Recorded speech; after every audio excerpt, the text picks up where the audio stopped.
get my 6. Good evening, everybody. Happy Friday as of this recording.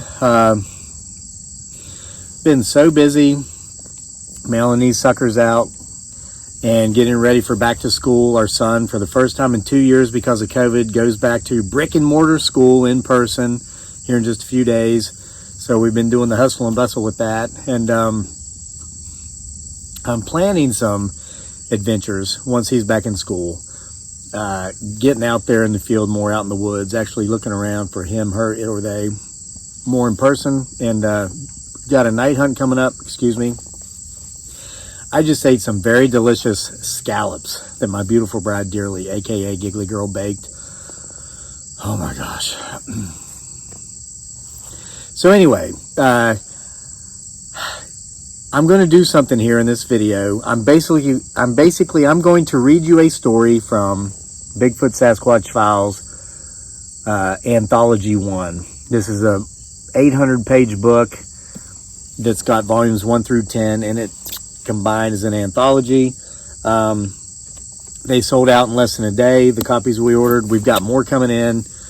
I was curious. I went over to Amazon to see how things were doing there, and when we sold out here, there was a spike in sales there. And this book is actually ranked number 2, the number 2 best-selling new horror anthology on Amazon right now. And the ebook, the Kindle version, is ranked number 3. So that's pretty neat. So thank you for whoever you are who's buying on Amazon as well. But for those of you who want autographed print copies, we'll have them here in about another 10 days. For many of you who would like to hear some of these stories who just can't afford to buy them, I'm going to read you one, okay? And I'm going to do this from time to time. I'm going to sift through here, find some that are appropriate for this platform. There's a few bad words in this one, so I'm going to, change them as I read through it. But this is I like this story. This is from Bigfoot Sasquatch Files Volume 4. It's a story called Final Vacation. It was originally titled The Unfortunate Demise of River Float Karen. Now, there's a couple throughout the series.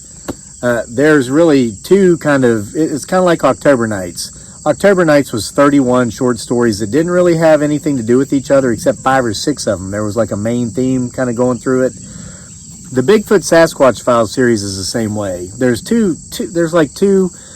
one general underlying story, which of course has Dr. Honorary, of course, Drake, and which, well, I don't want to give you a spoiler, but Jane, young girl named Jane, they end up making a connection, and you find out what that connection is in volume 9.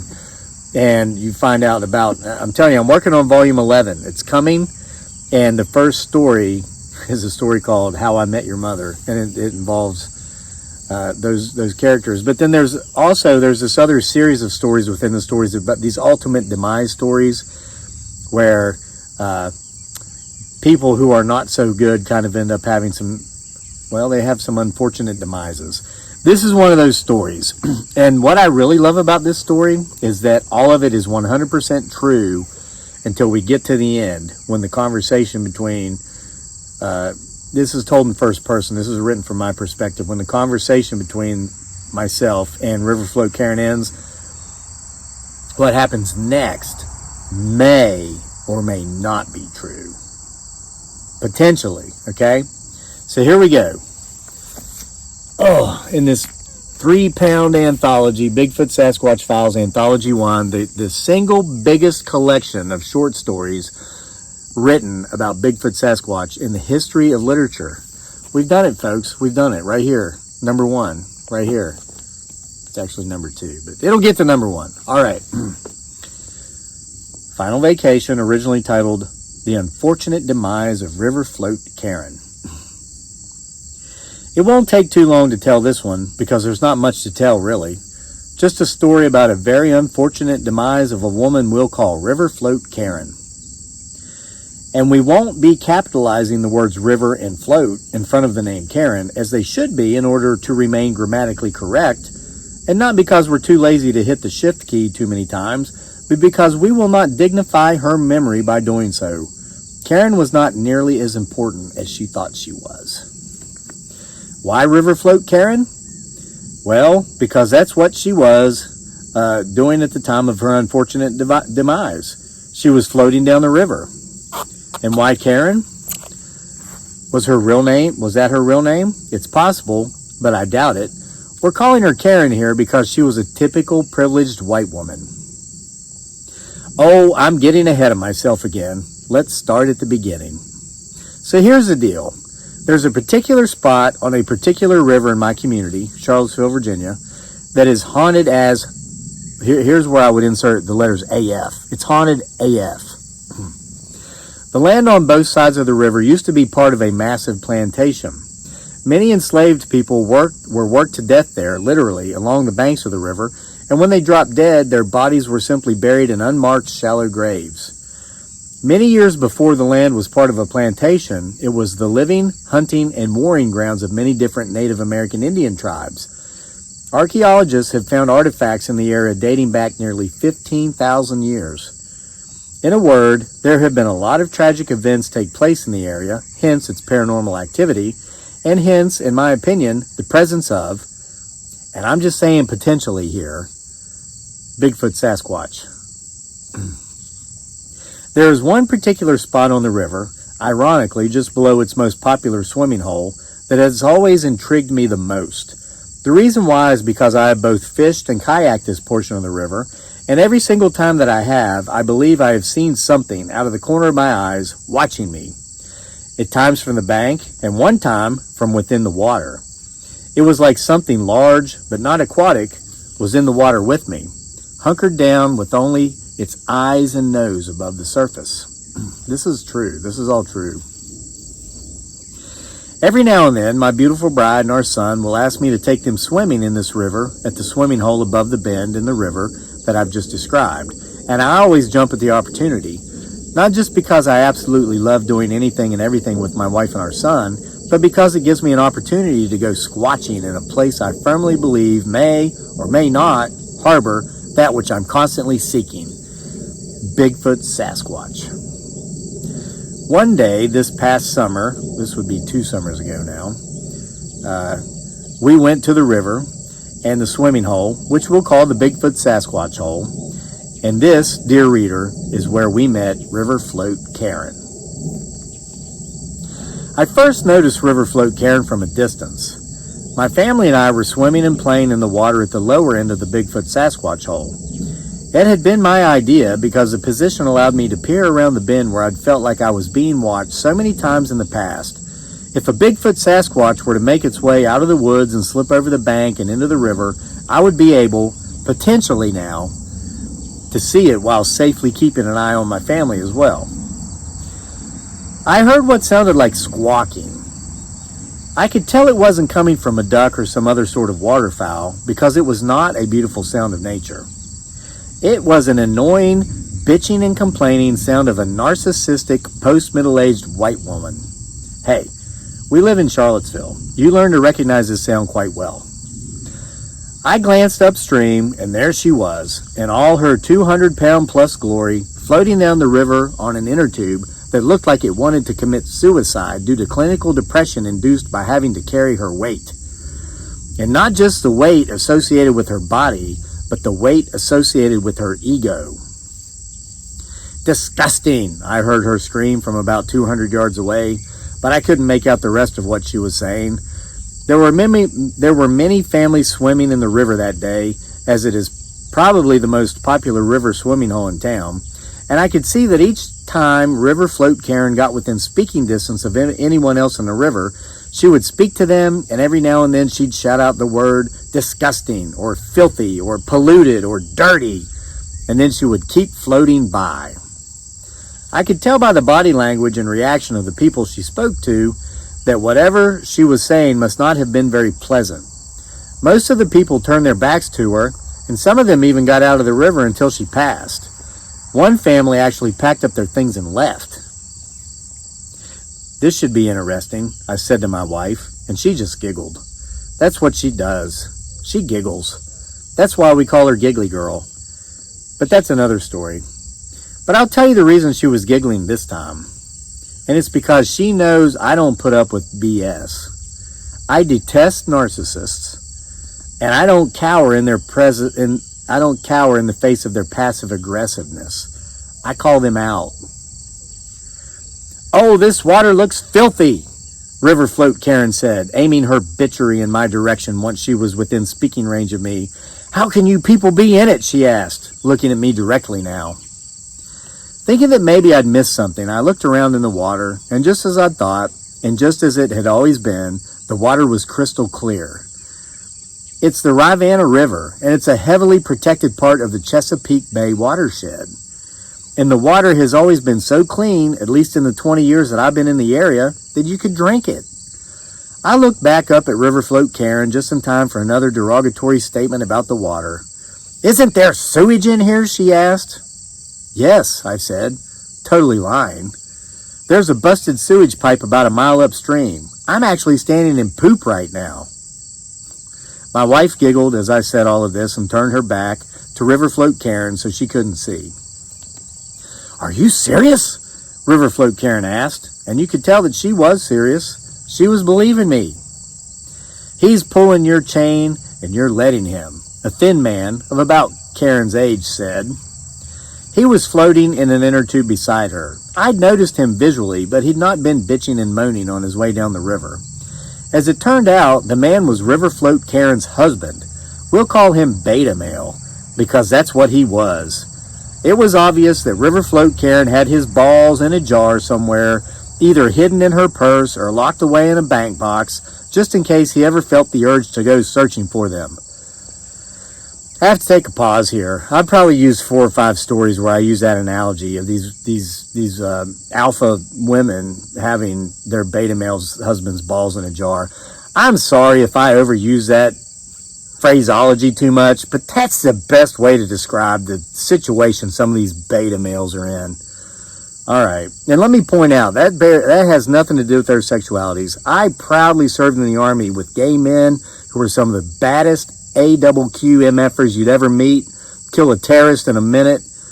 Okay, these guys are just. "Hey, you," River Float Karen said to me. "You better watch it, Buster, or someone's going to be calling the cops to report that a teacher shot and killed an unarmed white man." Just a month before, police in Minneapolis had choked George Floyd to death, and just a week before this, police in Georgia had shot and killed an unarmed black man. The nation was being torn apart, at least in major cities, all over the country, by means of violent protests as a result. And River Float Karen thought this was something worth joking about. "How is that even remotely funny?" I asked her. "Oh, come on, you," she said. "Look at me. I'm a white woman, and I'm a teacher. I belong to a union." "We're progressive liberals," Beta Male chimed in. And yes, the word chimed is a sign of weak writing, and I'm using it here because a weak word goes so well with such a weak man. "We're from Montana." Okay. "I think you might not be quite as progressive as you would like to think you are," I said. "You must be from here," River Float Karen said. She'd nailed me as the target she'd been looking for all day, and I was happy to oblige. "Only a southerner would consider this water clean." This all happened. This is all true. I've been in third world countries where the waterways were so polluted, you could walk across the rivers and be completely supported by trash on top. You'd never get your feet wet. So to think this water is filthy is asinine. "We vacation in the Mediterranean," River Float Karen said, "where the water is so clear you can see the bottom even at 100 feet down." "Then you should go back to the Mediterranean," I told her. "You should never come here again."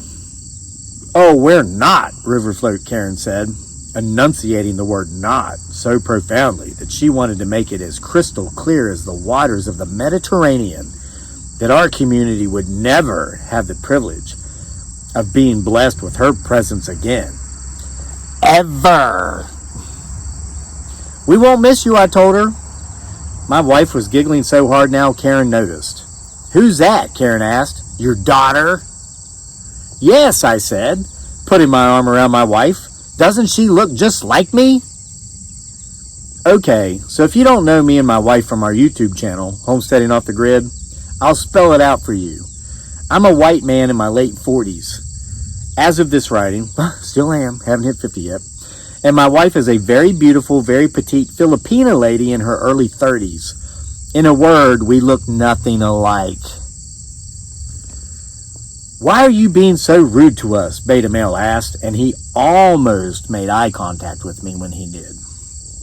His voice cracked at the end, as if he were going through puberty, and it's possible he was, as he certainly didn't seem to possess the testicular fortitude that most men actually get after having gone through puberty. It's just a late bloomer. Dude was like 60, late 50s. Because you effers, I have to change that word here, because you effers want to come to our town, float down our river, and act like a couple of grasshoppers high up on the leaf looking down at us piss ants as if you're so much better than we are, I said to both River Float Karen and Beta Male, and they were speechless. I'm used to this effect. There's a crap ton of privileged narcissists in Charlottesville, and none of them are used to being called out on their crap by guys like me, because most people don't call them out on their crap. If you live here, if you're one of my neighbors, don't be offended just yet, because I nail it in this next paragraph. I believe the reason there are so many privileged narcissists in Charlottesville is because of two things. Number one, the area is very affluent, and the people here who are not affluent want everyone to think they are. So they act like, well, I say a lot of bad words here, basically a bunch of pretentious snobs. They want you to think they're something they're not, so they're pretentious snobs. But I use different words in the book. And number two, it is a college town, so it's filled with intellectual elitist wannabes. Listen to what I'm saying here. A bunch of educated fools who aren't nearly as smart as they want everyone around them to believe they are. I can tell you, I know many people in Charlottesville who are affluent, and I've met many of the people who are extremely intelligent. And what I will tell you is that these people, the ones who are real in both categories, are the salt of the earth. They put on no airs. They're humble, and it would blow your mind to know that you just talked to a multimillionaire or a scientist in charge of a major pharmaceutical company's research and development lab if you were to speak with them because of this. There are a bunch of affluent people here. There are a bunch of highly intelligent, highly educated professionals here. They don't act like this. They're not a-holes, okay? The narcissistic bad word, like River Float Karen and Beta Male, they're fakes. They're fakes. They want you to think they got more than they do. Why are you here anyway, my wife asked. You're not supposed to cross state lines, because they'd mentioned they were from Montana, and this is just after COVID just went big, and it was like everybody saying, don't cross state lines, all this stuff. And I say this, we were at the peak of the coronavirus pandemic. In our state, you had to wear a mask in order to enter any business or public buildings. Many states were requiring that people self-quarantine for up to 2 weeks if they were to enter from another state. Yet, here was River Float Karen and Beta Male, self-proclaimed progressive liberals from Montana, whatever the hell that means, 12 states away from home. Maybe your English isn't that good, sweetie, River Float Karen said, and I guess there was nothing remotely racist about that comment because River Float Karen was a progressive liberal, so it's okay for her to say it. But I said, I'm a teacher. What's that have to do with anything? I asked River Float Karen. I work hard for my 3-month summer vacation, Buster, and you better believe I'm going to take them. That was her response. We're never coming back to the South, Beta Male said, but this time there was not even a sign of attempted bravado. He'd whispered it to River Float Karen, but I'd heard him. Oh, 5 years from now I'll be free, and I can go anywhere I want. We're leaving this whole damn country, River Float Karen said. Why don't you just leave now, I said. We'll help you pack. Are you on probation or something? You listen, Beta Male said, and he pointed at me, though he still made no eye contact. I'm listening, I said. But Beta Male had nothing further to say. He looked pretty tough there for a minute. You listen to me.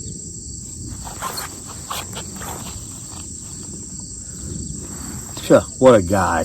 Huh. I have 5 years to go until I get my pension, Riverfloat Karen said. Oh yeah, I said. The soul trap. The what? Riverfloat Karen said. Pensions are part of the soul trap, I said. You're sucked into a job you may or may not even like, but you refuse to leave once you've been there a few years because you get free health insurance you never use, at least, if you're healthy, if you're fit, watch your diet and exercise. And if you stick it out for 30 years, you'll receive a pension, which pays you 60% of what you need to live, so you only have to work part-time for the rest of your life after that. How many people can't see this trap? We're done talking to you, Riverfloat Karen said, and she and Beta Male began paddling backward with their arms to get further out into the river, where the current was much stronger, so they could float further down the river. To my surprise, I heard people clapping. This part's true as well. And I turned and saw that we'd garnered an audience. My fellow dumb Southerners along the riverbank that day had been very pleased with the show I'd given them. I made my way to the lower portion of the Bigfoot Sasquatch hole, and I watched Riverfloat Karen and Beta Male as they rounded the turn and made their way almost out of sight. That's when I saw it. Finally. Beta Male was drifting about 20 yards ahead of his wife.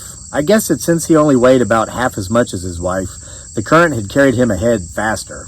Then, suddenly, something huge, which at first I thought was merely a boulder, shot quickly toward Riverfloat Karen.